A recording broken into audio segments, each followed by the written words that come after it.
On July of 2000, the third mainline entry in the Medarot video game series was released, continuing the adventures of Iki Tenryo.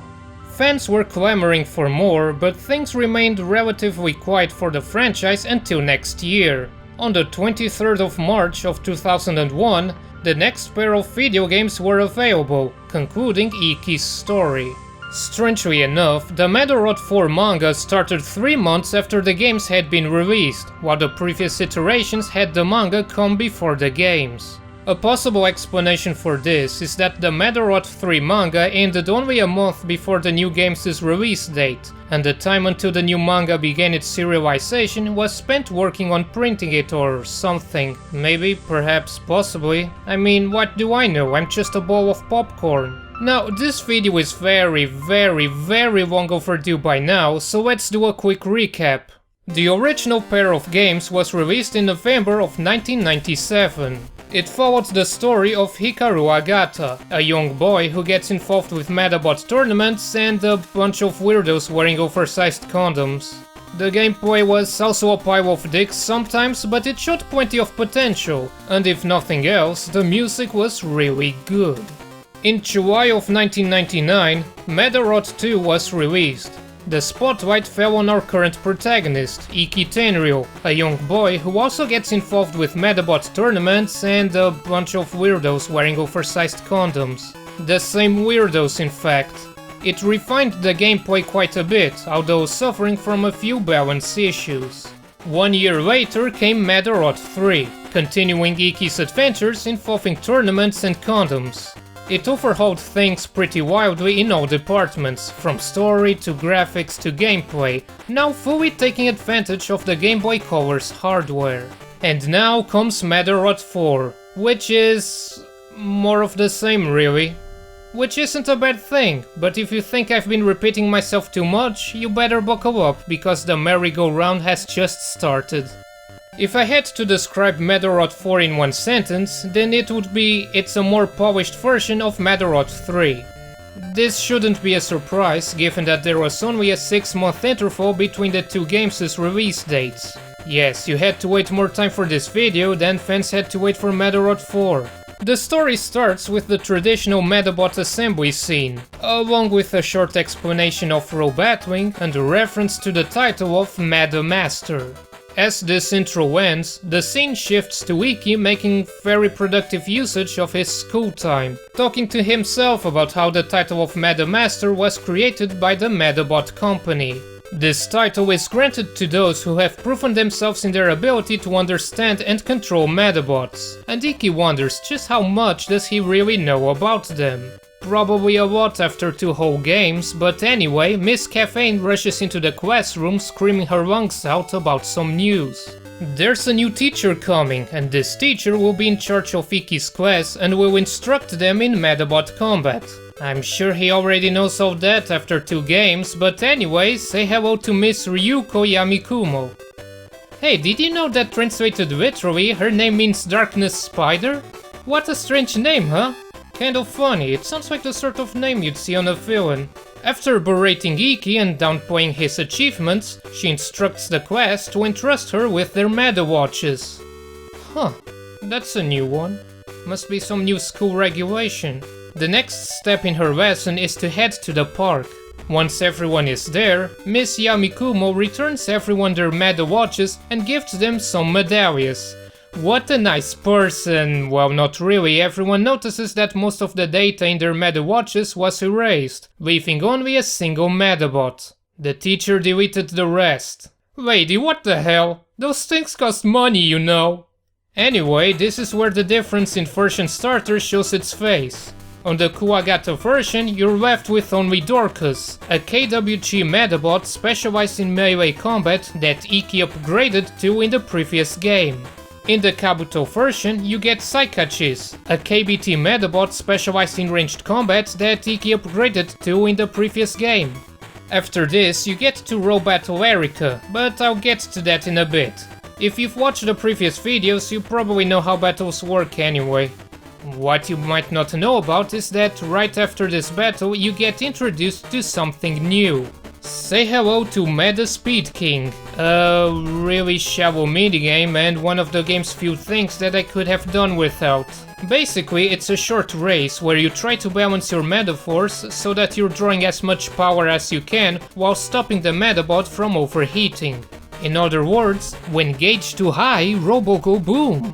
There are a couple of other minigames for better or for worse. Medarot race is another race, but you get to move up and down this time and it requires 3 Medabots to participate. By repeatedly mashing the A and B buttons, the Medabot uses its Medaforce to speed up, using a circular panel to change to the next team member. Next is Medabird, which is...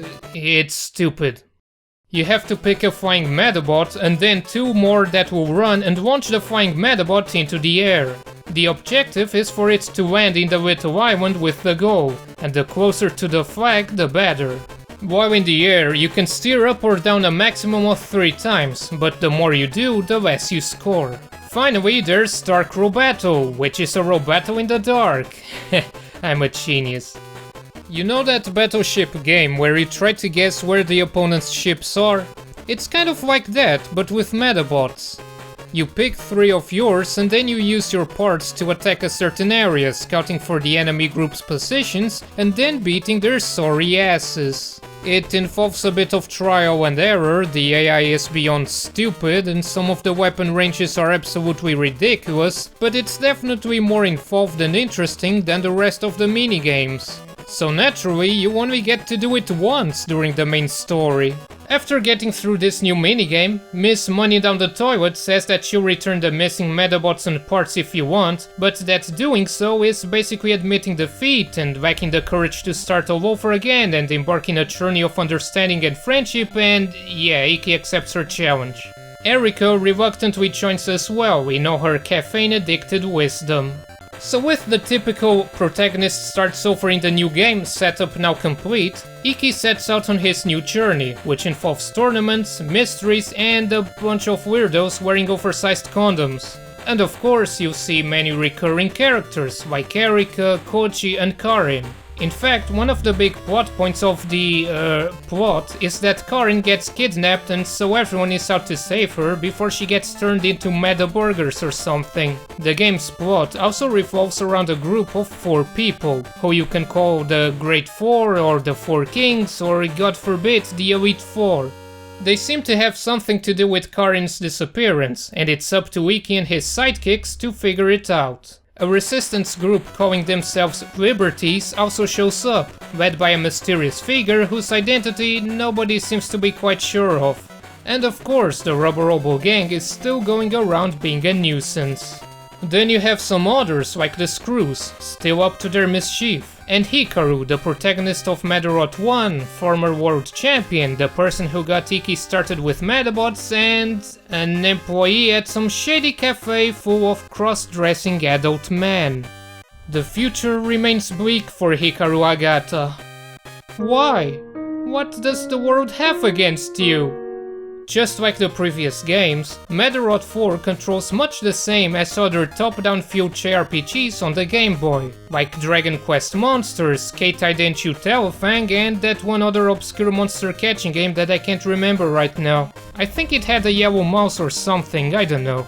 Just like the previous games, Medarot 4's appeal is to pit your party of toy robots against others, blowing them up and stealing their parts, leaving them without a limb or 2. You obtain timpets, basically the skeletons, as you progress through the game, and with the heads, arms and legs you collect during gameplay, you get to build your own special kind of abomination. Medarot 4 expands this with even more individual parts to choose from. A whopping 251 full sets of parts in fact, each with their own attributes and stats, some returning from previous games and some completely new. And just like the previous games, row battles take place in a vaguely circular arena where 2 teams of up to 3 Medabots slash, stab and blow each other's body parts. The head and arms provide attacks and support effects, each with their own proficiencies, armor, accuracy, power, charge and cooldown. Depending on the weapon and the user's medal, the attack targets a certain body part. These attacks can have a variety of effects, one of the most important being chain reaction, causing damage to other parts if the initial target is destroyed. This happens once its armor, which is basically HP, is dropped to 0. If the head is destroyed, the Medabot shuts down. And yes, the age-old tradition of getting lucky or unlucky and having either team's leader being insta-killed is still a thing. The Medabot's movement type depends on the legs they are using, which is influenced by the terrain type, which in turn influences how long it takes for attacks to charge and cool down. The legs themselves also have some influence in how effective the various melee and range proficiencies are, so that's another point to keep in mind. Certain complete Medabots can also perform meta change, transforming them into a special form with different attacks and a unified armor value. The Metaforce gauge also charges as the battle goes on, allowing Medabots to unleash special Metaforce attacks. The Medalia system from the previous game also returns. Basically, every medal has 3 proficiencies that returns naturally, along with 3 slots where you can insert thingies called medallias, allowing them to grow the other proficiencies. Rather than rising with level ups or skill point allocation, they grow by simply using parts corresponding to that particular proficiency. Smack enemies with strike attacks and your strike proficiency increases. Use protection moves and your protection proficiency increases, and so on. A cool point about medallias is that the skill level is linked to the medallia itself. What I mean by this is that, for example, if you take a level 40 medallia from one medal and give it to another, that second medal will have that skill at level 42. There's a lot to keep track of, but as long as it's the opponent's Medabot blowing up, then you're probably doing something right, even if you're not really sure how good your setup even is. Honestly, it's quite overwhelming, but not in a bad way. There is a metric ton of parts and medals to choose from, allowing you to build your trash can just the way you like it. And that's not the only thing that there is a metric ton of. On top of its already long main story, the game also packs enough extra content to cause a AAA publisher to sweat profusely. There's a second plot you can go through once you clear the main story, which isn't anywhere near as long of course, but still adds some extra hours. Then you have all the usual side quests and exploration you can do. For example, you have the Meddling challenges, a stupidly long list of special role battles that earns you a special prize at the end. You can tell that the short development time didn't bring down the polish either. Despite all the recycled assets, many bits and pieces got touched up in some way. It may not break any technological barriers, but it sure as balls looks good. I've said it before and I'll say it again. This top-down blocky art style gives me the Dark Souls of erections. The music is friggin' awesome too, as usual. I mean, a chunk of it is reused from the previous game, but hey, don't fix what isn't broken, right? The surprisingly high-quality voice lines return too, which is nice. There's also a neat little addition called the partner system. In short, you can set one of your Medabots as your partner, which not only shows up during dialogue, but is also the Medabot selected during minigames. There's also a simple chat system that you can trigger whenever you want in the party screen. Talking with your Medabots can reveal their opinions on what is currently going on in the storyline or how they feel about the parts they are using. The best part is that every individual Medal has its own personality, with different lines and ways of speaking. This helps make each Medabot feel like its own entity rather than just Rokusho and Metabi. The only downside to this is that there is less overall speech coming from your partner during the story events. In fact, there's barely any at all, but to be fair, this was inevitable given how many medals there are.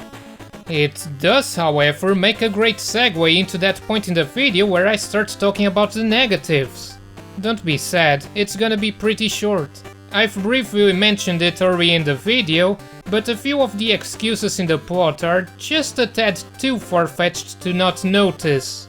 I understand that the player has to start fresh again, but this barbecue abortion of a character just casually relieving you of all the booty you acquired during the last 2 games is really pushing my suspension of disbelief to the point where it's almost as broken as a Bethesda game.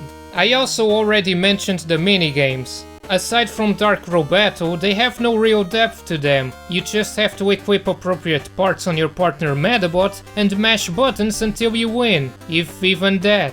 If they were optional, then I would have no problem with them, but well, they aren't. They are directly connected to the whole truly understanding Medabots theme of the game. These minigames also don't mesh very well with the partner system. You see, the minigames force you to select your partner as the participant, meaning that you have to either swap their parts to maximize your performance, or you can keep one or two Medabots specifically for these and make them your partner during the event. I'm not sure why the game even forces you to select your partner for these events, considering that you can freely change your partner as much as you want. Seriously, there are no limitations, so forcing you to pick your partner is just an annoyance. You never know when you're suddenly going to get thrown into a minigame, which makes them just that little bit more annoying. And if you think that you can just ignore them and they'll go away, then boy oh boy do I have news for you. Now, to be fair, the game does usually let you know when the most important competitions are happening, and also usually lets you prepare and save the game between matches. But you still get a game over when you lose, which is mildly annoying.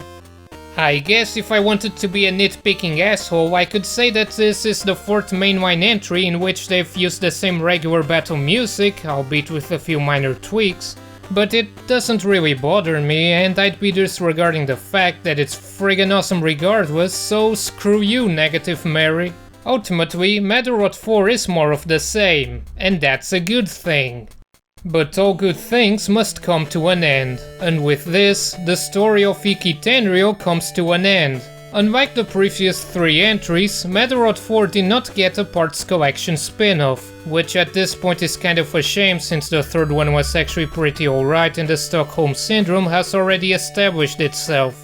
Took them 2 whole games to get there, but yeah. So, where do we go from here?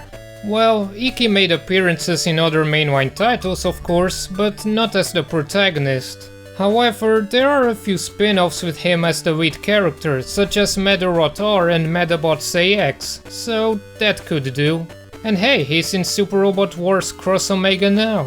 If we are going by release dates, the next game in the series was Medarot Navi for the Game Boy Advance, a rather different spin-off that takes advantage of Nintendo's fancy new hardware, followed by Medarot 5 for the Game Boy Color.